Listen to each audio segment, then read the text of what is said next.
Salut les rêveurs et bienvenue à tous dans le troisième épisode de notre série Bus Life, la série consacrée à la conversion de notre autobus scolaire. Alors aujourd'hui, après 2 gros épisodes théoriques que je vous invite à aller regarder si c'est pas déjà fait, on va rentrer aujourd'hui enfin dans le vif du sujet. Avant de vous montrer l'emblématique étape de la conversion d'un autobus scolaire, à savoir la dépose des bancs, enlever les boulons, le curage du sol, etc.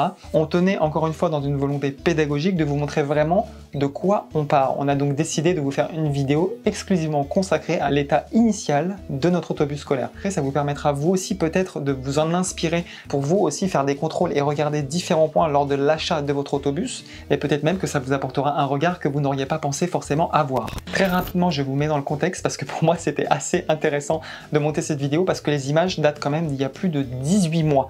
Donc c'est 1 an et demi c'est pas rien, donc il faudra être indulgent sur la façon dont on parle. On a fait énormément de progrès dans notre élocution et dans la façon de parler dans nos vidéos, mais en même temps ça nous replonge vraiment dans le jus et dans l'état d'esprit dans lequel on était. C'est vraiment très cool et j'ai déjà hâte de passer aux prochaines vidéos. Donc sans plus tarder, on passe maintenant à l'état des lieux de notre autobus. Jingle.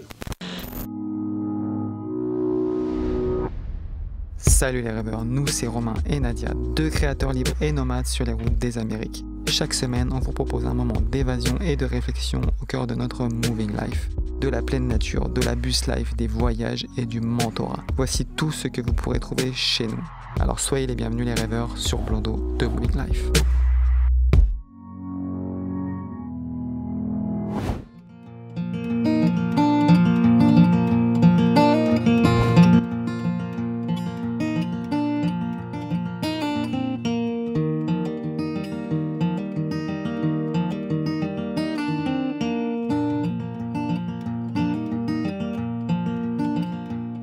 Allez, c'est parti, on va démarrer ce petit état des lieux sur le bus. On va commencer par l'avant. Donc au niveau de l'avant, on n'a pas grand chose à faire. On a un petit peu de rouille sur le pare-choc juste ici. Donc ça, il faudra poncer de toute façon après, avant de le repeindre. On va poncer et mettre un après. Au niveau du capot, on est bon. On a juste ici, au niveau des rétros, on a pas mal de points de rouille aussi qu'il faudra poncer également. Mais ça, c'est un peu de la finition, c'est pas trop grave. Le plus compliqué ici, c'est au niveau du pare-brise. On voit assez facilement qu'il y a un espèce de mastic qui a été mis parce qu'il y avait certainement des fuites, donc ça a été pas très bien fait. Il faudrait qu'on le reprenne un petit peu. Donc il va falloir qu'on le coupe et qu'on refasse un mastic nous-mêmes. Ici on voit bien la rouille par exemple. Donc sur le flanc droit, sur l'aile avant droite, on a aussi au niveau juste au-dessus du pneu, donc pas mal de points de rouille. Donc la partie forte du véhicule donc, est en acier, donc c'est pour ça qu'il y a pas mal de rouille. Au niveau des pneus, on est vraiment très bon. Donc là c'est des pneus d'été, hein. Donc on verra si il faut passer en pneus d'hiver aussi de ce côté-là. Un petit problème au niveau du garde-boue qui est un peu loose aussi là, donc il faut qu'on le reprenne. Au niveau de la porte, de toute façon, on va la changer, mais elle est pas en très bon état, elle n'est pas du tout isolante en plus, enfin isolée. Donc il faut qu'on la, de toute façon, on va la refaire entièrement, vous verrez dans le design plus tard. Alors sur la partie arrière, donc la partie bus, vraiment, on a tout ce qui est sticker à déposer, donc je pense que ça ne sera pas trop compliqué, mais voilà, il faut le faire. On a la partie la porte de la batterie qui est pas en très bon état également, je ne vais pas l'ouvrir parce que c'est un peu le bordel. On voit qu'il y a eu un peu de rouille sur cette porte aussi qui est elle aussi en acier. On voit qu'il y a eu la petite bombe justement anti-rouille, mais ça n'a pas suffi pour stopper la rouille. Donc je pense qu'il faudra changer cette porte là. Ensuite ici ça va, on est bien. Tout ici c'est bon. Les fenêtres elles sont dans leur jus, mais les fenêtres on n'aura pas ni le temps ni l'argent de les changer, donc on va les laisser comme ça pour l'instant. Sur l'arrière, on a le pare-choc qui est un petit peu tordu, il va falloir le redresser, c'est pas grand chose, mais bon, faut le faire quoi, c'est comme tout. Voilà. Sur la partie arrière en elle-même du bus, moi je trouve qu'elle est plutôt propre. On n'a vraiment pas de rouille au niveau de la porte, ça c'est vraiment très encourageant. Pour le sol, quand on va déposer le sol, c'est déjà pas mal de voir qu'il n'y a pas trop de rouille. Et puis sinon, derrière, il y a juste les stickers à enlever également. Et en haut, en bas, tous les trucs, tout ce qui est lié en fait au transport de personnes, tout ça, il faut enlever, c'est obligatoire. Ça c'est pareil, il faut l'enlever. Le Girardin, on verra si on le laisse ou pas. Voilà, là on a un petit pet aussi au niveau du pare-choc, mais ça on va le laisser comme ça je pense. Au niveau du bouchon d'essence, on est vraiment bon, donc ça on va pas y toucher non plus. On va voir tous les stickers à enlever également. Au niveau de la roue, on est bien aussi. Les pneus arrière, c'est des pneus neige, donc ça c'est cool, déjà ils sont déjà posés, c'est très bien. Sinon, sur la partie un peu avant, à gauche, là, il y a le panneau d'arrêt qu'il y a sur les autobus, normalement, qu'il faut absolument enlever également quand il devient un véhicule de promenade. C'est interdit de les avoir. Même customisé avec votre logo, avec une image, peu importe, il faut les enlever, c'est obligatoire. Il faudra qu'on rebouche ces trous. Donc on retombe sur la partie Ford, à l'avant, la partie du véhicule Ford. Donc là, on le voit. la bavette, je sais plus comment on dit ici au Québec, qui est vraiment très attaquée. Donc là il va falloir la curer entièrement, carrément la couper et la changer en fait tout simplement. Donc il va falloir qu'on le fasse faire ça parce que bon, on n'est pas non plus des experts en carrosserie, loin de là. Donc il va falloir qu'on le fasse. Mais ça c'est normal en fait, c'est souvent des zones qui sont très... C'est comme à l'avant du côté des marches. C'est des zones qui sont très attaquées parce que c'est là que les chaussures viennent se vider quand il neige, quand il pleut, etc. Donc forcément c'est plus soumis à la rouille. Sinon tout le reste est vraiment propre, la porte est nickel. Un petit peu de rouille ici, mais ça c'est vraiment pas grand chose. C'est juste à poncer et mettre de l'anti-rouille. Ici c'est bon, là le pneu avant il manque juste la jante, enfin il manque juste l'enjoliveur, mais bon ça c'est du détail vraiment esthétique, on sait même pas si on le fera vraiment ou pas. Et puis voilà, on a fait le tour sur l'extérieur, le toit on l'a pas encore vu, il faut qu'on le fasse. Ce que j'ai pas dit sur l'avant et sur l'arrière derrière aussi, pour tout ce qui est voyants qui sont liés pareil au transport de personnes, c'est des choses qu'il faut camoufler, il faut les peindre ou les enlever, c'est obligatoire aussi, il faut plus les avoir en fait à partir du moment où le bus devient un véhicule de promenade.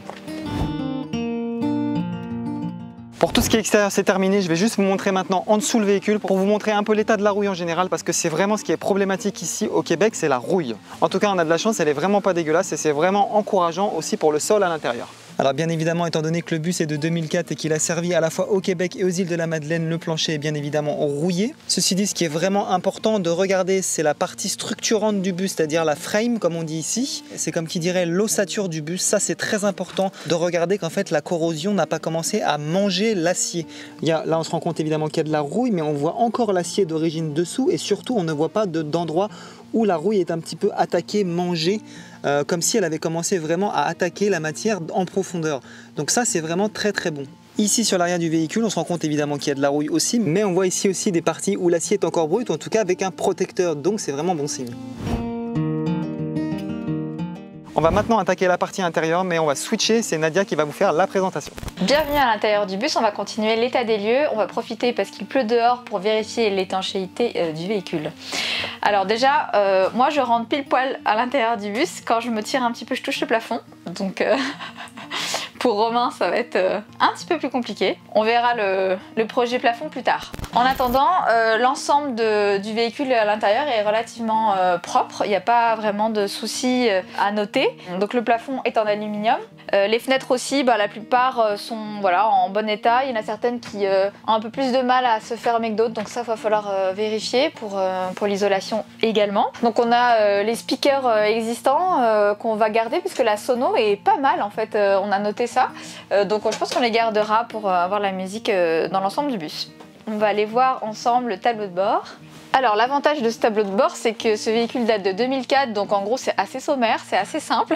Mais l'avantage c'est que pour bidouiller derrière, c'est quand même beaucoup plus simple. Ici on a vraiment un lecteur de cassettes, donc ça va être changé je pense assez rapidement. Donc voilà, après il y a chauffage, ventilation, il n'y a pas de clim dans ce véhicule là.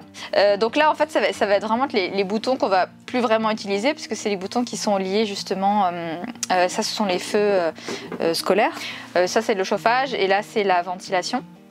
Et ici, c'est l'ouverture et fermeture de porte. C'est tellement le fun de faire ça, j'adore. Donc là, en fait, au-dessus, tout déposé parce que voilà, il va falloir replaquer, mettre un autre goût. Ici, il y a des petites trappes aussi avec des petites surprises et des câbles partout. On ne sait pas trop à quoi ça correspond, mais ça, on découvrira par la suite. Ici, c'est des protections pour éviter de se cogner, mais ça cache en fait le système d'ouverture de porte électrique. Donc ça aussi, on va essayer de voir si on peut récupérer ce système-là pour notre future porte ou pas. Donc on mettra le nez dedans au moment venu. Alors au niveau des bancs, on a constaté qu'il y a pas mal de rouille au niveau des fixations des boulons des assises quoi. Alors donc la première étape pour nous, ça va être donc de déposer tous les bancs ainsi que le revêtement de sol existant pour pouvoir voir l'état du sol s'il n'est pas trop rouillé justement. Donc là l'idée c'est de voir s'il y a des trous, de reboucher etc. Donc on prie pour que ce soit pas trop rouillé sur cette surface là, parce que c'est un petit peu la loterie quand tu retires le sol et là tu découvres le cadeau, on va croiser les doigts très fort.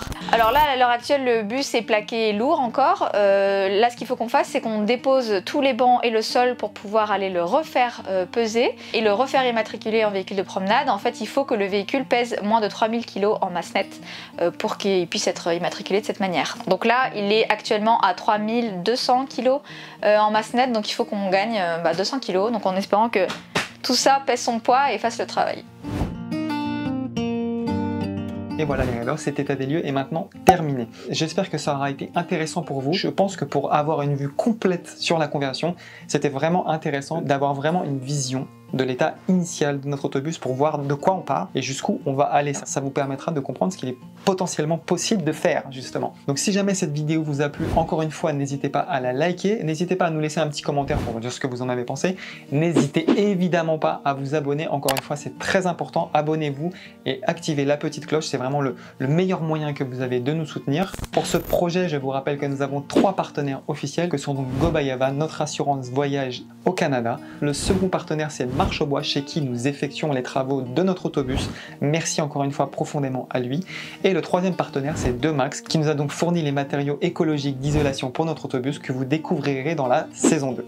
C'en est donc fini de cet épisode, somme toute quand même assez court. Et je vous donne donc rendez-vous dimanche prochain pour l'épisode 4. Ciao!